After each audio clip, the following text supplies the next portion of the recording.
Hey guys, it's Yellow King Talks. Just a quick rant on the Ashlee Jenae situation. This is the first time black men are seeing that most of our women under 40 seem to be sex workers.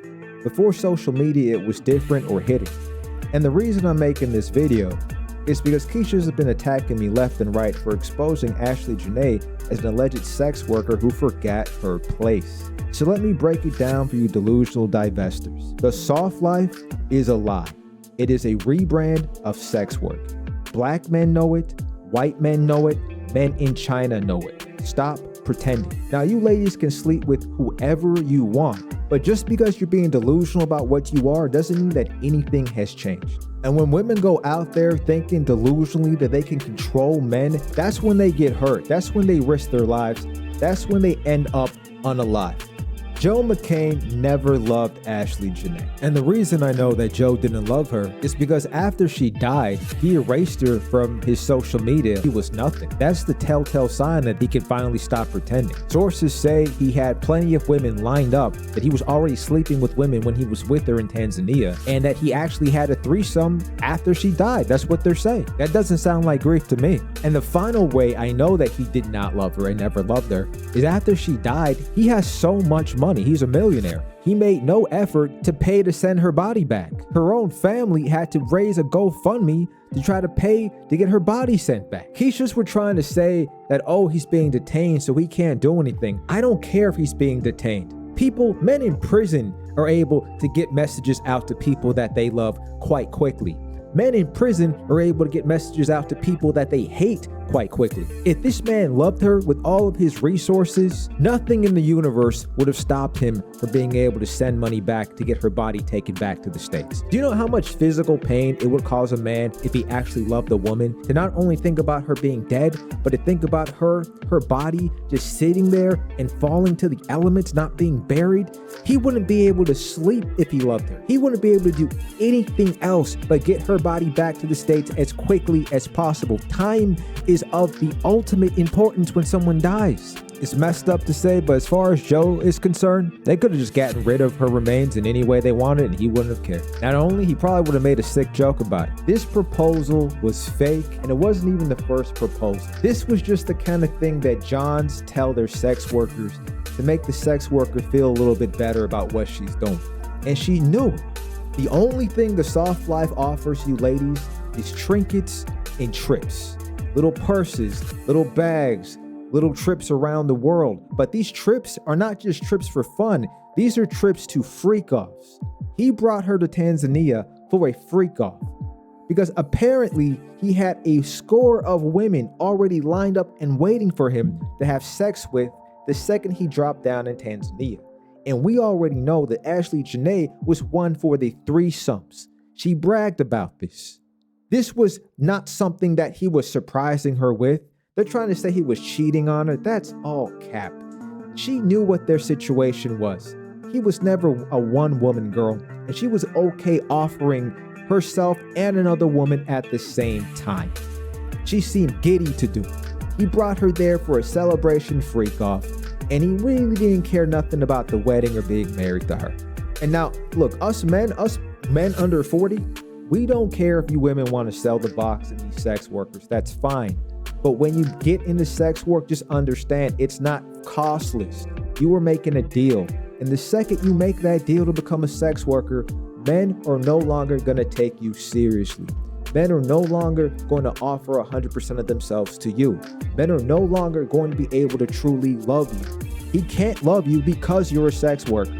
He can only like you.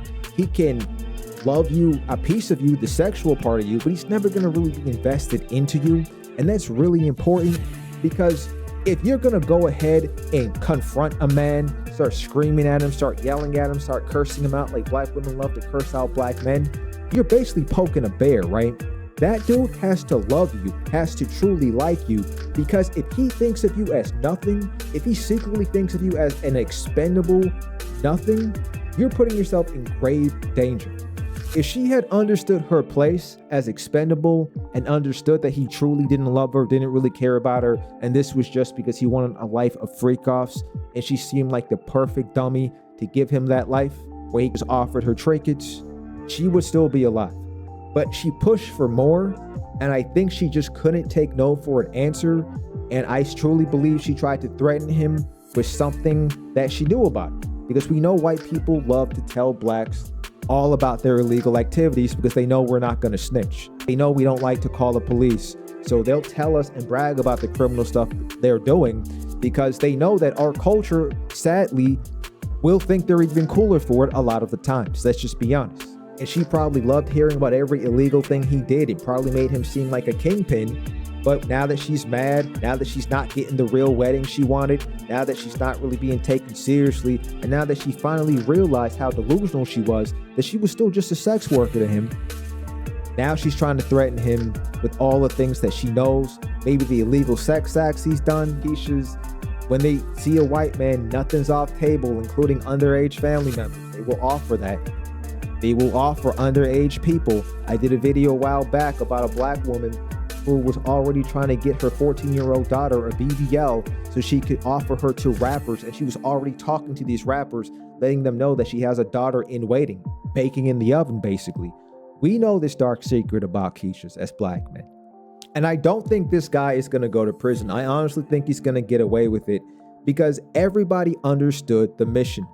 One of the reasons white men who have money love dating black sex workers specifically is because the black sex worker is the most expendable person on the planet. Maybe slightly less expendable than the transgender black sex worker, which probably has to be the most expendable person on the planet, but they're pretty darn close. Because what they understand is that once a black woman decides to become a sex worker, black men have abandoned them. So they don't have to worry about black men coming after them. We're not. Black men are not going to come after you because you're a white guy who's sleeping with a black woman who decides to become a divesting sex worker. White men understand that once a black woman does that and betrays us in that way, we have cut ties with her. So he doesn't have to worry about us. And he understands that white men couldn't care less whatever he does with they have so many colorful words for black women. It's crazy. But I'm not going to insult them in that way because I'm black myself. But let's just say they understand that other white men couldn't care less. As for white women, all those liberals, well, guess what? White women see black women who want to date white men as rivals, not friends. Go figure. They're not going to help you either. And other races of people don't care.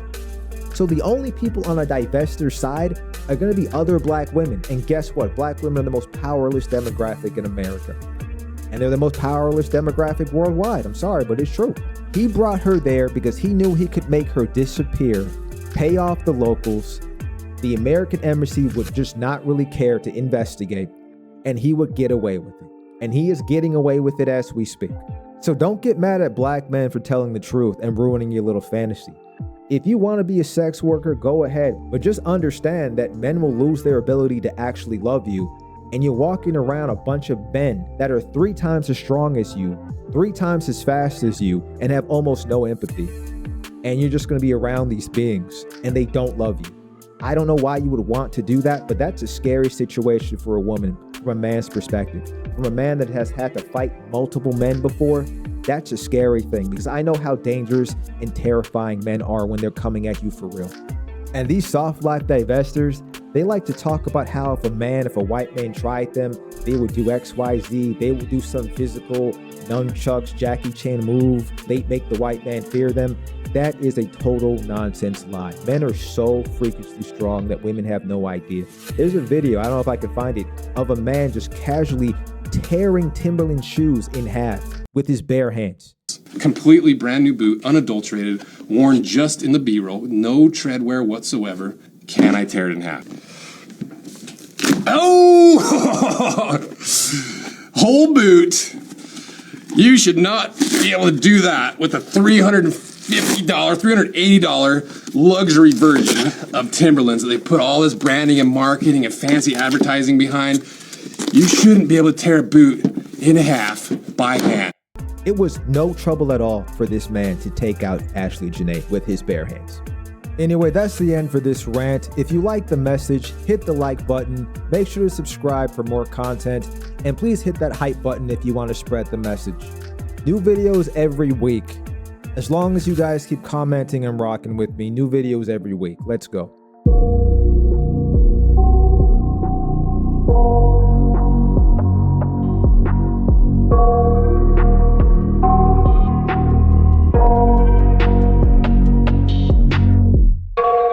nightmares in my head. I fear that the thoughts build up until I can't hear, that my mind fills up into a creature, and it haunts me somewhere much deeper. Anxiety, filling up every space, no privacy.